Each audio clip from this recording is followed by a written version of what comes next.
hari ini adalah hal yang bikin malaikat suka sama kita. Masya Allah, Ustadz Syam. Yeah.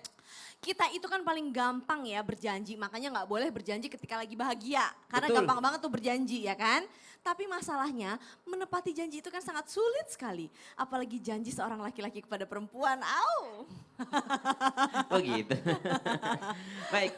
Ya kan? Nah Siap. itu gimana caranya ya supaya kita menjadi orang yang jujur dan mudah dalam menepati janji. Mohon Baik. tausiahnya. Bismillahirrahmanirrahim. Tapi guruku Ustaz Maulana Habib Utsman, Kak Caca, jamaah di studio, jamaah di rumah. Al-Quran surah An-Nahl ayat 91. A'udzu billahi minasy syaithanir rajim. وأوفوا بعهد الله إذا عاهدتم ولا تنقضوا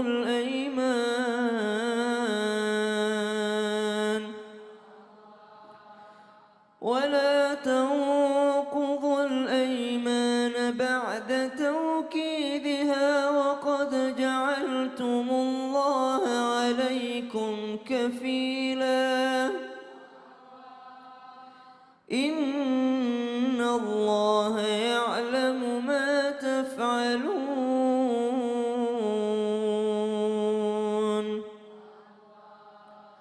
Para malaikatnya Allah Subhanahu wa taala, salah satu sifat yang paling menonjol adalah mereka adalah malaikat yang sangat jujur dalam menjalankan perintah Allah Subhanahu wa taala. Tentu saja jikalau malaikat adalah makhluk Allah yang sangat jujur, tentu saja berarti para malaikat juga senang dengan manusia yang jujur. Karena malaikat akan senantiasa mendampingi manusia tersebut selama lisannya mampu untuk dijaga. Terkait dengan menepati janji ini adalah bagian daripada keimanan. Banyak sekali ayat-ayat Al-Quran seperti misalnya ya ayyuhalladzina amanu aufu bil uqud, wahai orang-orang yang beriman penuhilah daripada janji-janji kalian, akad-akad kalian. Kenapa? Karena ternyata keimanan berbanding lurus dengan orang yang senantiasa menepati janjinya. Kisah seorang Hudzaifah bin Al-Yaman, seorang sahabat Nabi SAW yang terpaksa tidak mengiringi Nabi dalam hal perang Badar, yang mana jihad fisabilillah pada masa itu adalah juga kewajiban yang sangat ditekankan bagi seluruh kaum muslimin. Namun ternyata ada seorang sahabat bernama Hudzaifah bin Al-Yaman yang terpaksa tidak ikut sama Nabi SAW. Dikarenakan karena apa? Karena Hudzaifah pernah berjanji, punya perjanjian dengan salah seorang kafir pada saat itu. Mungkin perjanjian bisnis, wallahu ta'ala alam, perjanjian bisnis ini yang membuatnya terhalang untuk melakukan perjalanan perang. Maka Nabi SAW memerintahkan kepada Hudzaifah radhiyallahu anhu untuk tidak ikut berperang, hanya untuk memenuhi janjinya kepada lawannya. Subhanallah. Maka dari sini kita melihat bagaimana seorang Nabi SAW dan sahabat Nabi radhiyallahu anhu yang sangat ingin menepati janjinya. Seorang ulama bernama Al-Hajjaj pernah berjanji kepada teman karibnya. Kata teman karibnya, siapapun yang meninggal duluan nanti, pokoknya janji ya, kalau saya meninggal duluan kamu yang mandikan aku. Kalau kamu yang meninggal duluan aku yang mandiin kamu. Pokoknya datang ya. Ternyata yang meninggal duluan adalah sahabat daripada Al-Hajjaj ini, Syekh Al-Hajjaj ini. Maka apa yang terjadi? Perjalanan rumah kepada rumahnya sahabat tadi itu adalah 3 hari 3 malam perjalanan kaki pada saat itu. Ketika meninggal dunia, kata keluarga sahabatnya nih, kalau kita tungguin sahabatnya mandiin bakal telat nih nguburinnya. Kalau kita nggak tungguin pasti dia akan kecewa karena dia sudah berjanji. Apa yang terjadi? Akhirnya keluarga bersepakat untuk menyegerakan memandikannya tanpa Al-Hajjaj tadi. Namun ternyata Al-Hajjaj sudah berada di tempat dengan karomah yang diberikan oleh Allah Subhanahu wa taala, lalu Al-Hajjaj pun memandikannya. Lihat bagaimana seorang ulama menempuh perjalanan yang sangat panjang hanya untuk menepati janjinya kepada seseorang, karena ternyata janji yang ditepati itu berbanding lurus dengan keimanan. Banyak orang yang menjaga sholatnya, dia telah menunaikan janjinya kepada Allah Subhanahu wa taala. Banyak orang yang berlaku jujur dalam kesehariannya, berarti dia juga menunaikan janjinya kepada dirinya sendiri. Lalu kita mesti juga menunaikan janji kita terhadap orang lain, karena termasuk ayatul munafik, di antara tanda-tanda orang munafik yang senantiasa memberikan janji akan tetapi tidak ada effort untuk melaksanakan ataupun menunaikan daripada janji yang telah dia buat terhadap orang lain. Ingat, itu semua bukan hanya berhubungan sesama manusia, akan tetapi berhubungan dengan Allah Subhanahu wa taala. Tentu saja orang yang senantiasa menepati janjinya disenangi oleh makhluk Allah yang paling jujur, yaitu para malaikatnya Allah. Wa yaf'aluna ma tu'marun. Mereka hanya melakukan apa yang diperintahkan oleh Allah Subhanahu wa taala. Betapa jujurnya para malaikat Allah dan senantiasa senang dengan makhluk Allah yang jujur juga, yaitu para manusia yang senantiasa menepati janjinya. Baginda Nabi Muhammad SAW memberikan kita teladan bahwa Nabi Muhammad SAW adalah seorang yang sangat menepati janjinya sesama manusia, hatta sekalipun itu dengan sesama manusia yang tidak seagama. Nabi Muhammad SAW juga menepati janji-janji beliau. Wallahu ta'ala a'lam. Masya Allah, jadi orang yang jujur dan menepati janji adalah salah satu ciri yang disukai oleh malaikat. Dan juga berbanding lurus dengan keimanan. Jadi kalau mengaku orang beriman, ya mestinya menepati janji. Jujur dan menepati janji. Belajar dari es teh yang gak diudek, Kenapa? yang gak diaduk. Iya. Kan awalnya pahit, ujungnya manis. Oh, Jangan gitu. yang kayak diaduk. Iya. Awalnya manis, ujungnya pahit. Karena Jangan tinggal es dong. batunya gitu. Iya betul. Jazakallah khair. Ustaz Syam. Kasih tepuk tangan dulu dong Bu. Luar biasa. Jamaah. Masih pengen bertanya gak sama guru-guru kita? Langsung aja deh kalau gitu kita masuk ke segmen Tanya Dong Ustadz. Kami semua tanya dong Ustaz. Siapa yang mau bertanya coba angkat tangan. Ayo Bu. Oke, yang paling depan tadi itu deh yang kepotong sama commercial break. Silahkan. Assalamualaikum warahmatullahi wabarakatuh. Waalaikumsalam warahmatullahi wabarakatuh. Nama saya Sri Muntiana dari Muslimat Kota Bandung. Tanya dong Ustadz. Silahkan, Iya. Mangga. Saya mau nanya ke Ustadz Nur Maulana. Wih, mantap nama saya dilengkapkan. Iya dong harus lengkap. Iya. Gini Pak Ustadz, kita Iya, kan iya, iya. alhamdulillah ya, kita kan sebagai umat Islam, muslimin, kan suka ini, kita silaturahmi sering. Apakah itu benar malaikat tuh suka? Dan yang kedua, kalau kita udah berusaha, nelpon teman sudah lama, tapi menelpon saya nih, kita mau silaturahmi, tapi mereka menolak. Tah, bagaimana? Terima kasih. Assalamualaikum warahmatullahi wabarakatuh. Waalaikumsalam warahmatullahi wabarakatuh. Tah, bagaimana Tah? Ustadz, Mangga, silahkan. Bagus. Kalau ada teman kita, sahabat kita, orang terdekat kita yang memutuskan silaturahmi, ndak mau angkat telepon, ndak mau menyapa, disitulah makna silaturahmi. Menyambung silaturahmi. Yang disambung, yang putus atau tidak? Putus. Yang putus. Justru itulah silaturahmi. Kalau yang tidak terputus, apa? Memperbaharui, menguatkan. Itu. Yang diputus, disambung.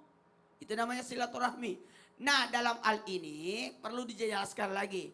Bahwa malaikat itu suka dengan orang yang silaturahmi. Menyambung silaturahmi, memperkuat silaturahmi, datang bermajelis, datang bertamu, saling memberi hadiah, saling titip pesan. Ya itu silaturahmi itu. Maka orang-orang seperti ini itu disukai malaikat. Kenapa? Karena orang yang silaturahmi itu adalah orang yang disukai oleh Allah. Rahim itu kan kasih sayang. Berarti saling berkasih sayang. Saling berkasih sayang. Nah, kalau ada orang silaturahmi selain disukai oleh Allah, memperbanyak rezeki. Memperpanjang umur. Kenapa bisa? Kenapa bisa orang bagus rezekinya? Memperbanyak rezeki. Mau tahu? Semakin banyak teman kita, semakin banyak rezeki kita. Kalau kita punya teman 365 orang yang beda tanggal lahirnya, tiap hari kita ulang tahun. Betul tidak? Punya teman penjual gas, pasti dikasih gas. Punya teman punya resto, alhamdulillah. Punya teman yang suka keluar daerah, dapat lagi madu. Punya teman yang suka ke luar negeri, dapat lagi oleh-oleh. Betul tidak Bu? Jamaah. Yeay. Dan orang yang suka silaturahmi masuk surga. Kenapa? Karena dengan silaturahmi yakinlah timbul kasih sayang, timbul maaf, timbul kebaikan, mendapatkan kemuliaan. Amin, insya Allah. Tapi kalau orangnya emang udah gak mau berhubungan sama kita ya sudah lah ya. Disitulah kita silaturahmi. Jangan disitu. ada musuh. Jangan ada musuh. Udah hubungin banget Ustadz gak mau. Dia bahkan makan sama teman-teman kita gak diajak gimana. Tidak apa-apa. Jadi gimana? Berarti kita ada waktu untuk bermunajat kepada Allah. Alhamdulillah. Kasih tepuk tangan dulu dong Bu. Insya Allah terjawab ya. Masya Allah, tabarakallah. Sekarang siapa lagi yang mau bertanya? Angkat tangan Bu. Oke, yang sebelah kiri deh gantian lagi ya Bu, silahkan. Maaf Bu, maaf ya. Assalamualaikum warahmatullahi wabarakatuh. Waalaikumsalam warahmatullahi wabarakatuh. Nama saya Wiwin, majelis dari Muslimat Kota Bandung. Baik. Mau nanya dong, Bib. Ya silakan Habib. Ayo boleh silakan. Rumah yang sangat itu diidamkan makanan yang halal, apakah Maksudnya yang gimana? disukai malaikat? Apakah rezeki kita pengen tahu halalnya seperti apa, Bib? Maksudnya ibu tuh kalau rumah yang disukain itu adalah rumah yang memiliki makanan yang halal, halal, gitu. iya. Tapi taunya Tapinya- kita rezeki kita halal apa enggak dari mana Iya, gitu. Baiklah gitu. Ibu. Hatur nuhun, terima kasih. Assalamualaikum warahmatullahi wabarakatuh. Waalaikumsalam warahmatullahi wabarakatuh. Habib silahkan Habib. Ya akhir Puan Cica, Ustadz Syam, Ustadz Maulana. Bismillahirrahmanirrahim. Allahumma salli ala sayyidina Muhammad wa ala ali sayyidina Muhammad. Wa qala Allah Ta'ala fil Qur'anil Karim, ya ayuhan nasu kullu mimma fil ardi halalan thayyiban wa la tattabi'u khutuwati syaitan innahu lakum aduwwum mubin. Hai sekalian manusia, kata Allah, makanlah yang halal, yang baik bagi kamu, yang terdapat di muka bumi ini. Janganlah kalian mengikuti daripada langkah-langkah syaitan. Karena syaitan itu innahu lakum aduwwum mubin. Musuh yang nyata bagimu. Jadi Allah berfirman, ayo cari yang halal, yang berkah, yang nikmat bagimu, yang mendatangkan kebaikan. Karena kalau halal akan membuat dekat kepada Allah Subhanahu wa taala. Tahu dari mana sih rezeki kita halal? Ibu kan suka bertanya tuh tadi. Pertanyaannya Masya Allah bagus banget. Ini tahu dari mana rezeki kita halal? Apa perbedaannya ketika suami ibu memberikan ibu makanan, pakaiannya, dan lain sebagainya. Itu halalan thayyiban, maka semakin mudah untuk mendekatkan diri kepada Allah Subhanahu wa ta'ala. Sholatnya rajin, tambah rajin, bangun malamnya tambah bangun malam, tambah dekat dengan Allah Subhanahu wa ta'ala. Disuruh ngaji, mau belajar ngaji. Yang gak bisa ngaji, belajar ngaji. Yang bisa baca Quran, dia tambah lagi membaca Al-Quran lagi. Yang biasanya 1 ain, 2 ain. Yang 3 ain, 4 ain. Yang 1 hari 1 juz, bisa 1 juz setengah. Setiap hari dibacakan, bentuk daripada makanan yang halal. Makanan yang halal akan menarik kebaikan dan keberkahan daripada Allah Subhanahu wa ta'ala. Yang kedua adalah bermanfaat. Bermanfaat bagi orang banyak. Bahwasanya kita kan sering dengar, khairin nas anfa'uhum linnas. Sebaik-baik manusia adalah bermanfaat buat orang lain. Harta yang kita dapat, harta yang kita milikin, harta yang kita punya, ketika itu halal berkah, bermanfaat bagi orang banyak. Bermanfaat untuk keluarganya dan keberkahannya, lingkungannya dan lain sebagainya. Dan yang ketiga adalah apa? Ketika Allah Subhanahu wa ta'ala memberikan kita rezeki yang halal, yang berkah yang kita cari. Enggak nipu orang, enggak korupsi, enggak maling, nyuri, dan lain sebagainya. Maka Allah berikan kecukupan, keberkahan. Keberkahan hamba didapatkan daripada rezeki yang halal. Merasa cukup, tidak merasa kurang. Itulah yang dikatakan berkah. Di rekening ada 5 juta, ada 5 juta, ya kan? Belum habis tambah lagi. Di rekening ada 300 ribu, walaupun 200 ribu masih cukup. sampai tanggal 31. Karena tanggalnya udah 30, masih cukup satu hari. Maka apa? Maka keberkahan yang tidak terhara. Alhamdulillah ya Allah, walaupun 300.000 berkah. Masuk lagi rezeki lagi. Ini yang dikatakan cukup. Mau ngapa-ngapain cukup dan berkah. Itulah nikmat dari Allah Subhanahu wa taala, rezeki yang halal. Tapi kalau yang haram didapat, menagih kemaksiatan, menagih perbuatan dosa, melakukan hal yang tidak diridhoi oleh Allah, dan sholatnya malas, ibadah malas, apalagi baca Quran. Subhanallah. Jadi intinya kita tahu rezeki kita halal atau enggak, ya kita ngerasa cukup atau enggak. Kalau kita ngerasa cukup, insya Allah itu halal dan berkah ya. Dan Ibadahnya rajin gak? ibadahnya rajin nggak? Jangan-jangan habis minum kopi ternyata kok jadi nggak sholat malam. Ih, jangan-jangan tuh kopi ada sesuatu yang bikin kita jadi malas sholat malam. Begitu Habib? Kan kopinya, Apanya? halal apa enggak tuh kopi? Halal apa enggaknya kopinya, makanya bikin kita jadi malas ibadah. Intinya adalah gampang kok indikatornya Ibu, habis kita ngapain nih, kita masih tetap ibadah atau enggak. Terima kasih Habib, jazakallah khair. Kasih tepuk tangan dulu dong. Luar biasa. Sekarang siapa lagi yang mau bertanya? Ibu tadi sebelah kanan udah 3 orang, sebelah kiri juga deh 3 orang deh, biar adil. Angkat tangan Bu. Oke, silahkan. Yes. Bismillahirrahmanirrahim. Assalamualaikum warahmatullahi wabarakatuh. Waalaikumsalam warahmatullahi Nama wabarakatuh. saya Ibu Irin Merini. Tanya dong Ustadz. Silahkan Yeah. Ibu Irin. Saya mau bertanya ke Ustadz Syam. Siap Ibu?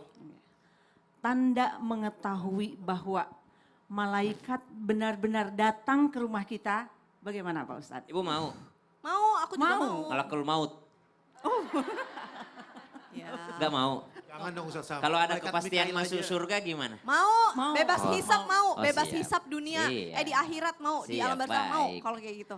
Terima kasih. Baik. Assalamualaikum warahmatullahi Waalaikumsalam warahmatullahi wabarakatuh. Amin. Silahkan Ustaz Siap, Syam. tapi abis Ustaz Maulana, Kak Caca, jamaah penanya, jamaah di studio, jamaah di rumah. Al-Quran surah Al-An'am ayat 61. A'udzu billahi minasy syaithanir rajim. Wa huwal qahiru fawqa ibadihi wa yursilu 'alaikum hafadhah. حتى إذا جاء أحدكم الموت توفته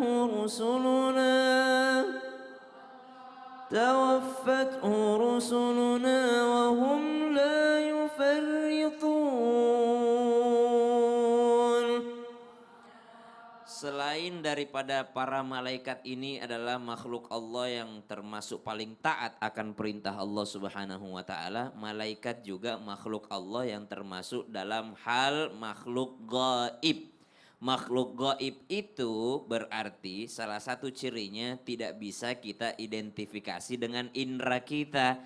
Jadi jangan pernah berharap melihat malaikat secara kasat mata. Karena pada fitrahnya manusia tidak bisa melihat malaikat. Bahkan para nabi-nabi Allah, termasuk diantaranya satu kisah Nabi Ibrahim alaihissalam ketika bersahabat dengan malakul maut, Nabi Ibrahim alaihissalam meminta, wahai malakul maut, gimana sih rupa aslimu? Gimana sih rupa asli malakul maut? Maka malakul maut enggan untuk menunjukkan wajah aslinya. Tapi Nabi Ibrahim merayu, lalu ditunjukkanlah nampak daripada wajah asli pada malakul maut ketika mencabut nyawa orang-orang kafir. Maka Nabi Ibrahim alaihissalam jatuh pingsan karena melihat wajah asli daripada malakul maut. Senantiasa malaikat Jibril alaihissalam datang bertamu kepada baginda Nabi besar Muhammad sallallahu alaihi wasallam, tapi tidak menunjukkan daripada wajah aslinya, karena di antara ciri orang beriman alladzina yu'minuna bil ghaib, beriman kepada yang gaib. Tidak perlu kita lihat malaikat untuk menunaikan sholat, tidak perlu kita harus melihat malaikat dulu baru kita bersih-bersih rumah, tidak perlu bisa melihat malaikat dulu, merasakan kehadiran malaikat dulu baru kita mau baca Quran. Yang jelas orang yang melakukan bersih-bersih rumah fisik ataupun rumah dalam hatinya, orang yang senantiasa wangi-wangi, baik wangi rumahnya ataupun wangi mulutnya daripada perkataan-perkataan yang jujur dan benar, baik orang-orang yang senantiasa menjaga keharmonisan rumah tangganya, orang yang senantiasa mengisi rumahnya dengan bacaan Al-Quran, orang yang senantiasa berzikir di rumahnya, mengingat Allah Subhanahu wa Ta'ala, sembari menjaga kesakinahan rumah tangganya, pastikan di rumah tersebut ada malaikat. Walaupun dia tidak rasa ada wangi yang lewat, walaupun tidak melihat daripada malaikat yang datang, tidak merasakan kehadirannya, tapi pastikan rumah yang senantiasa diisi dengan bacaan Al-Quran, diisi dengan pendidikan agama kepada anak-anaknya, rumah yang senantiasa menjaga keharmonisan rumah tangganya, maka itu adalah rumah yang dipastikan ada malaikat di dalamnya yang wangi, bersih, bukan hanya fisiknya yang wangi dan bersih, tapi juga hatinya wangi dan bersih. Pastikan itu ada malaikatnya, meskipun sebagai manusia biasa tidak bisa melihat malaikat secara kasat mata, karena malaikat adalah makhluk Allah yang gaib, yang perlu diimani, bukan dilihat dengan mata telanjang. Masya Allah, jadi indikatornya juga salah satunya gimana nih hubungan suami istrinya nih? Oh iya dong. Sejuk atau ribut mulu nih? Kalau ribut mulu sebaliknya, bukan malaikat berarti yang Naudzubillah min dzalik, hadir, summa tapi ada naudzubillah. sihir perusak rumah tangga di Naudzubillah min dalamnya. dzalik, summa naudzubillah. Terima Siap. kasih Ustadz Syam, luar biasa. Kasih tepuk tangan dulu dong Bu. Masih inget gak nih ibu-ibu? Coba yang ada di rumah juga masih inget gak kira-kira apa aja sih hal-hal yang disukai oleh malaikat yang kita bisa lakukan sehingga malaikat benar-benar suka sama kita. Makanya habis ini insya Allah bakal kita recap lagi nih. Jadi jangan kemana-mana, tetap di Islam itu Indah. Jamaah, alhamdulillah.